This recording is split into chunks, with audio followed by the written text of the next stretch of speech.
pretty lies. Look me in the face, tell me that you love me, even if it's fake. Hello everyone, welcome back to my channel commerce with Anjali Talwar. आज हम next topic हमारा करने वाले हैं जो कि है law of diminishing marginal utility. Marginal utility होता क्या है, हमने इसको लास्ट क्लास में कवर किया था। टोटल यूटिलिटी और मार्जिनल यूटिलिटी का रिलेशनशिप भी पढ़ा था। तो अब एक लॉ है डिमिनिशिंग मार्जिनल यूटिलिटी, बहुत इंपॉर्टेंट है। आगे आने वाले लॉ मोस्टली इसी पे क्या है डिपेंड होते हैं, ठीक है। तो एक बात समझिए, मैंने आपको ये लास्ट क्लास में ही बताया था कि जो हमारी मार्जिनल यूटिलिटी है ना किसी भी चीज़ की, वो गिरती है। एज एन ह्यूमन नेचर जब चीज़ हमें मिल रही है तो हमें उसकी कदर कम हो रही है, यही चीज़ है ना, हम उस चीज़ की रिस्पेक्ट कम करते हैं, ठीक है। तो वो चीज़ जैसे जैसे हम किसी चीज़ को कंज्यूम करेंगे, हमें जो मिलने वाली एडिशनल यूटिलिटी है वो गिरेगी, रहेगी पॉजिटिव लेकिन कम होगी। एक पॉइंट आएगा जब वो जीरो हो जाएगी और फिर वो नेगेटिव हो जाएगी। ये हमने लास्ट क्लास में किया था। तो उसी को हम कहते हैं लॉ ऑफ डिमिनिशिंग। डिमिनिशिंग मतलब गिरना, मार्जिनल यूटिलिटी का। ये बात समझ आई। तो law of diminishing marginal utility क्या है? एक ऐसा लॉ जो कहता है कि जैसे जैसे मैं किसी कॉमोडिटी को कंटिन्यूसली कंज्यूम करती जाऊंगी तो उससे मिलने वाली जो मार्जिनल यूटिलिटी है, मतलब एडिशनल यूटिलिटी, गिरेगी और एक टाइम पे आके वो जीरो हो जाएगी और फिर वो नेगेटिव हो जाएगी। जैसे मैंने आपको एग्जांपल दिया था कि आप स्कूल से आए हो, आपको बहुत तेज भूख लगी है, तो जब आप खाना खाओगे तो पहली जो आप खाओगे रोटी है ना, उससे आपको मैक्सिमम सेटिस्फेक्शन मिलेगी। उसके बाद जो सेकंड रोटी आएगी उससे आपको सेटिस्फेक्शन तो मिलेगी, लेकिन पहले जितनी नहीं मिलेगी तो सेटिस्फेक्शन कम हो जाएगी। तो जो एडिशनल यूटिलिटी है वो कम हो रही है। फिर एक पॉइंट पे आके जब आप 4-5 रोटी जितनी खाते हो आपने खा ली तो मैक्सिमम हो गया। उस टाइम पे आके अगर आप और खाते हो तो आपको कोई भी एडिशनल यूटिलिटी नहीं मिल रही, जीरो, मार्जिनल यूटिलिटी जीरो हो गई। और उसके बाद भी अगर आपको कोई धक्के से खिलाएगा तो वो मार्जिनल यूटिलिटी नेगेटिव हो जाएगी कि आपको वो चीज़ छोड़नी है, बस चाहिए ही नहीं वो चीज़। ये बात समझ आई। सो साइकोलॉजिकली अगर मैं बात करूं, कहता किसी भी चीज़ का डिज़ायर है वो हमेशा कम होता है जैसे जैसे वो चीज़ हमें मिलती है, स्टैंडर्ड यूनिट्स उस चीज़ के मिलते हैं। फॉर एग्जाम्पल बताती हूँ, आप चाहे जितने मर्जी, आप क्या चाय लवर हूँ मैं, ये हूँ, जैसे कप ऑफ टी है, आपको एक चाय मिला, ठीक है, दूसरा मिला, ठीक है, तीसरा, तो एक पॉइंट पे आप ये बस करोगे ना कि बस अब और नहीं पीनी मेरे को, है ना। तो वो चीज़, या स्पून ऑफ टी, ठीक है, glass of milk, not a drop of milk. हाँ, ये बात समझो, यहाँ पे क्या कहना चाहता है, स्टैंडर्ड चीज़ जो है वो स्टैंडर्ड यूनिट होनी चाहिए। मतलब मैंने आपको रोटी वाला एग्जांपल दिया, चपाती वाला, तो वो एक पूरी रोटी की बात हो रही है, एक बाइट की नहीं।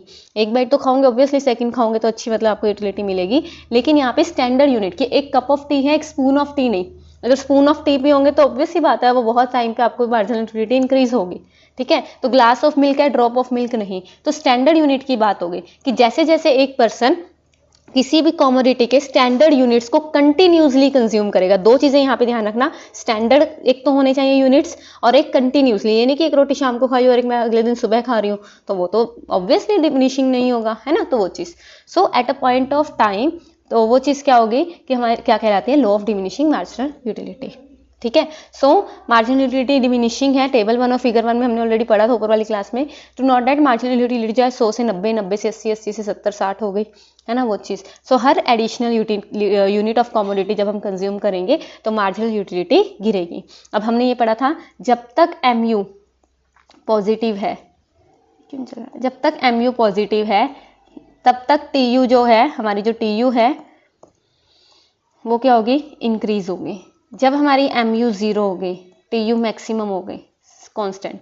जैसे ही MU हमारी नेगेटिव हो गई तो TU गिरना शुरू कर देती है। ये पढ़ा था ना रिलेशनशिप लास्ट क्लास में, ये हम कवर कर चुके हैं। जिसने नहीं किया पहले वो जाके लास्ट क्लास कंप्लीट करके आओ, ठीक है। चलो, तो ये चीज़ हम पढ़ चुके हैं। तो law of diminishing marginal utility क्या कहता है बच्चे?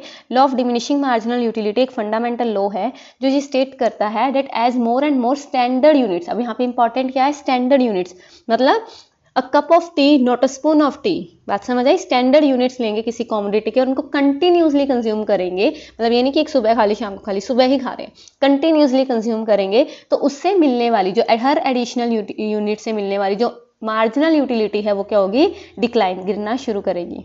सो it is very natural to happen in respect of all goods and services. So इसको हम फंडामेंटल लॉ ऑफ सेटिस्फेक्शन या फंडामेंटल साइकोलॉजिकल लॉ भी कहते हैं। इसके ये दो नाम भी ध्यान रखना। वैसे कम पूछे जाते हैं, 3 पूछे जाते हैं।